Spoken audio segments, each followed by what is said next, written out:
వేల్ సింగ్ గారి దగ్గర కలిసి వచ్చిన తర్వాత బయటకు వచ్చిన తర్వాత మిగిలిన పెద్ద ఫోటో మీకు ఇస్తాను, మెయిల్లో పంపిస్తాను.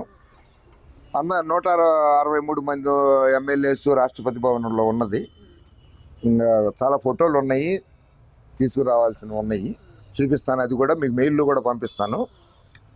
ఇక్కడ ఇంకో ఫోటో అనమాట. ఇది ఏదో ఆ రోజు మ్యాగజైన్లో, ఫ్రంట్ లైన్ మ్యాగజైన్లో వేసుకున్నారు వాళ్ళు.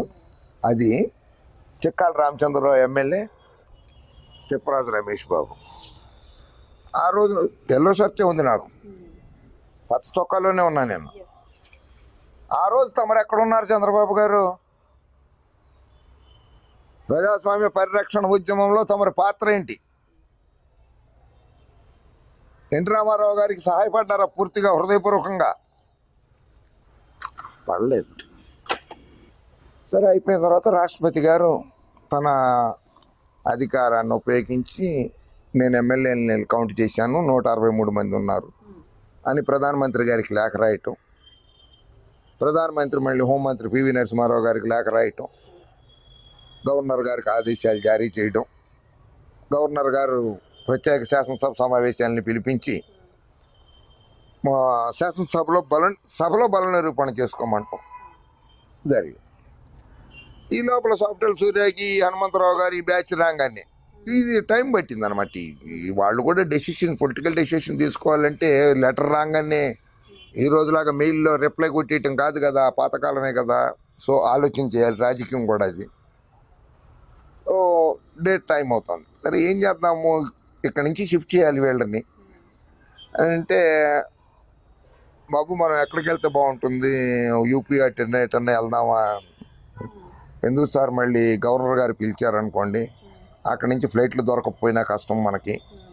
ట్రైన్స్లో వెళ్తే 3 రోజులు పడుతుంది, 6 రోజుల్లో 3 రోజులు పెట్టేది. లక్నో నుంచి రావాలన్నా, ఎక్కడి నుంచి రావాలి, కాన్పూర్ నుంచి రావాలన్నా 48 అవర్స్ మినిమం పెట్టేది. మనం బెంగళూరు దగ్గర కదా మనకి. హెగ్దే గారితో మాట్లాడదాం ఒకసారి, రామకృష్ణ హెగ్దే గారు, అప్పుడు చీఫ్ మినిస్టర్ ఆయన కర్ణాటక.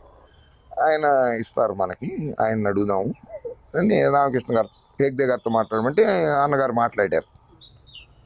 రామకృష్ణ హెగ్దే గారు, డోంట్ హెజిటేట్, నేను ఐ విల్ టేక్ కేర్, నాకు బెంగళూరు వచ్చేసండి మీరు అన్నాను. బెంగళూరుకి ఏర్పాట్లు చేయాలి. ఎట్లా?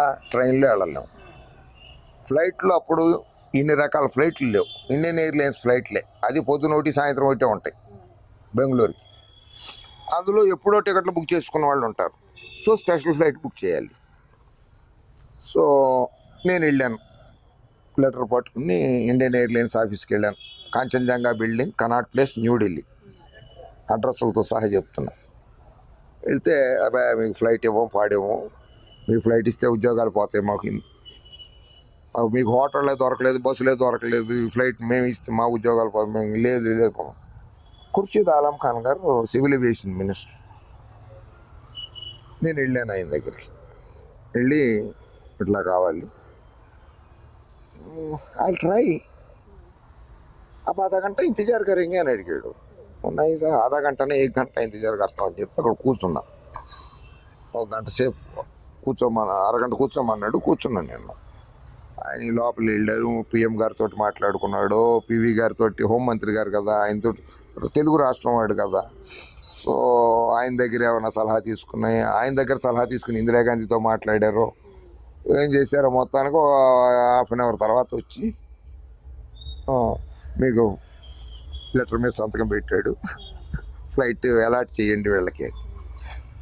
సో నేను వచ్చి చెప్పాను అన్నగారికి, ఫ్లైట్ అలాట్ చేశారు మనగా, 4 లక్షల రూపాయలు కట్టాలి. 4 లక్షల రూపాయలు ఇచ్చారు, నేను తీసుకుని పోయి 4 లక్షలు కట్టేశాను. ఫ్లైట్ అందులో 130 మందే పడతారు. ఇంకా 33 మంది వాళ్ళు ఎమ్మెల్యేలే. ఆ మిగిలిన నాయకుల్ని మీరు మామూలుగా రెగ్యులర్ ఫ్లైట్లో వస్తే ₹2, లేకపోతే ట్రైన్లో వస్తారు, మీరు బెంగళూరుకి వెళ్ళిపోతున్నాం మనం, మీరు రమ్మని చెప్పేశాము. ఎమ్మెల్యేలు మాత్రం ముందు కస్టడీలోకి తీసుకెళ్ళాలి కదా, క్యాంప్ మెయింటెనెన్స్కి. వాళ్ళు 130 మంది స్పెషల్ ఫ్లైటు, మిగిలిన 33 మంది నేను 34 మామూలు రెగ్యులర్ ఫ్లైట్లో బుక్ చేసేసాను నేను టికెట్స్. చేసేస్తే ఎట్లా వెళ్ళాలి? చంద్రబాబు గారు రామంటే నేను రానన్నాడు. నేను చెప్పాను ఇప్పుడు రెండిట్లలో వెళ్ళాలి ఎయిర్పోర్ట్లో. అక్కడ ఎస్ఆర్ బొమ్మాయి గారు అని ఉండేవారు, ఆయన ఇండస్ట్రీస్ మినిస్టర్. అక్కడ ఆయన్ని మాకు ఇన్ఛార్జిగా చెప్పారు రామకృష్ణ హెగ్డే గారు. సో మీరు డైరెక్ట్గా ఎయిర్పోర్ట్కి వెళ్ళంగానే బొమ్మాయి గారు వస్తారు, రిసీవ్ చేసుకుంటారు. అక్కడి నుంచి ఆయన మీకు అకామిడేషన్లు అవన్నీ పెడతారు, అది ఇది అని చెప్పారు. సరే, మళ్ళీ అక్కడ తగాదా. ఇది అక్కడ తగాదా ఏంటంటే, నువ్వు 130 మంది ఫ్లైట్లు నువ్వు వెళ్ళు బాబు డాక్టర్ గారు, నేను ఈ 33 మందిని రెగ్యులర్ ఫ్లైట్ కదా అది, మళ్ళీ హనుమంతరావు బ్యాచ్ ఇంకో బ్యాచ్ అందులో టికెట్ కొనుక్కుని వస్తే కష్టం కదా, అందుకే నేను వస్తానంటే వద్దు, నేను 160 మందిని మెయింటైన్ చేయడం మేనేజ్ చేయడం కొంచెం కష్టం అవుతుందిలే రమేష్, నువ్వు అందులో వెళ్ళు, నేను 23 మందిలు వీళ్ళతో పాటు వచ్చేస్తాలే, 30 మందే కదా మేనేజ్ చేసుకుని వస్తాలని ఆయన రెగ్యులర్ ఫ్లైట్లో వచ్చారు. నేను వాళ్ళని తీసుకుని వెళ్ళాను. బొమ్మాయి గారు వచ్చారు, ఆయన సరాసరి వాళ్ళ ఇంటికి తీసుకెళ్ళారు. వీళ్ళు రావడం లేట్ అవుతుంది, ఎందుకంటే వీళ్ళది 1 hour తర్వాత ఉందన్నమాట రెగ్యులర్ ఫ్లైట్. రెగ్యులర్ది అది, స్పెషల్ ఫ్లైట్ ముందే వెళ్ళిపోయింది. మేమందరం ముందే వచ్చేసాము.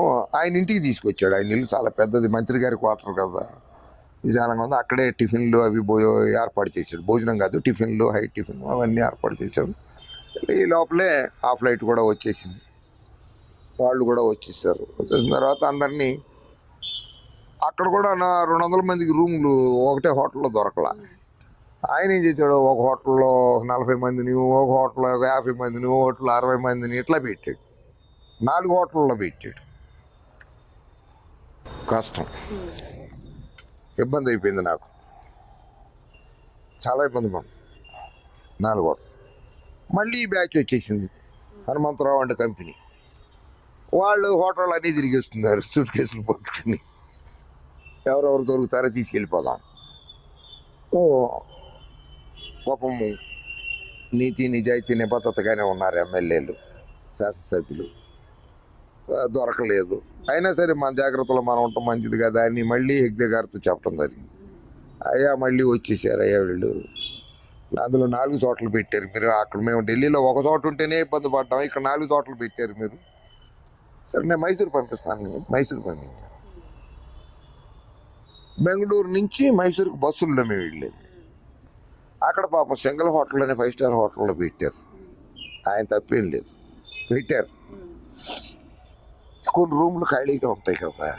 ఈ సూట్ కేసు బ్యాచ్ మళ్ళీ అక్కడికి వచ్చేసింది హనుమంతరావు కంపెనీ కొనేద్దామని.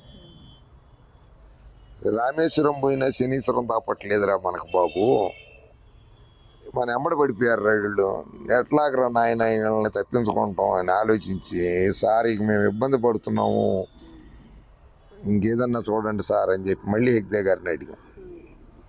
సరే ఇటువంటి ఇట్లా కాదులే, ఒకటే సింగిల్ ఎంట్రన్స్ ఉంటుంది, కొండ మీద ఉంటుంది, అది నంది హిల్స్ అని, అక్కడ కాటేజెస్ ఉంటాయి మీ తిరుపతిలో ఉన్నట్లు.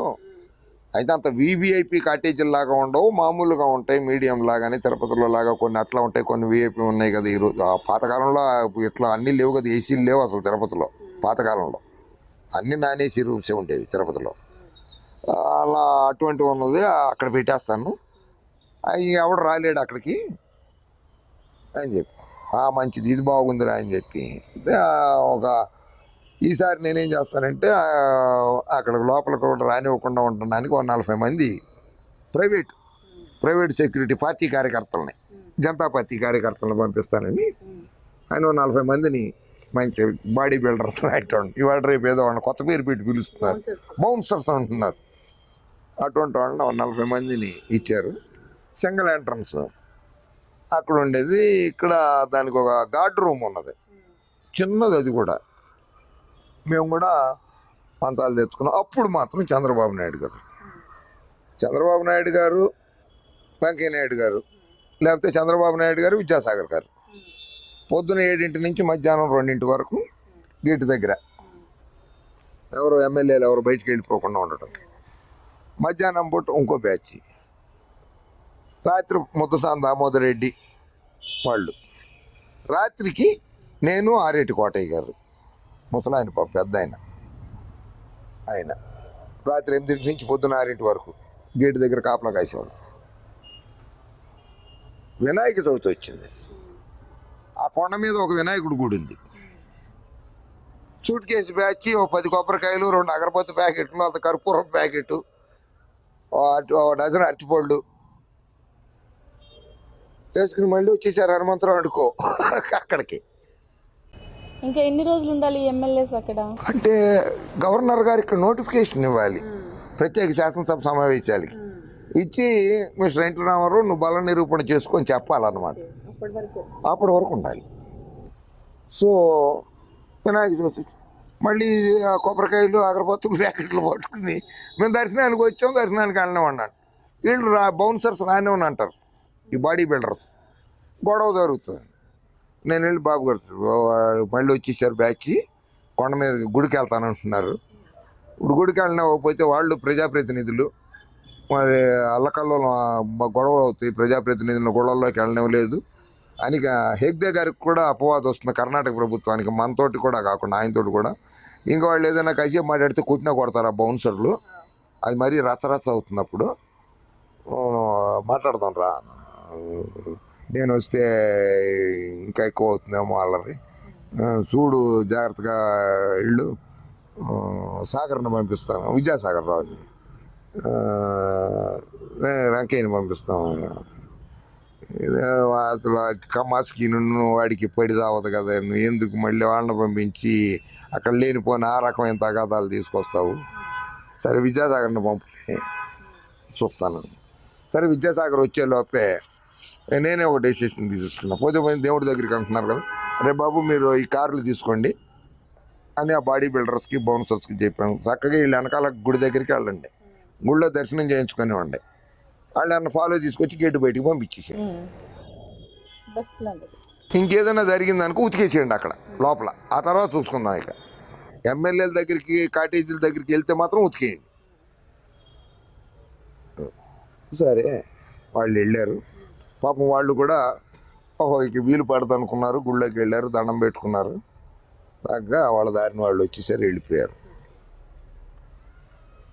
రోజు 2 రోజులు గడిచింది, 3 రోజులు గడిచింది. మా దగ్గర నుంచి ఒక్క జోలకంటి నాగిరెడ్డి మాత్రమే జంప్ అయిపోయాడు అక్కడి నుంచి.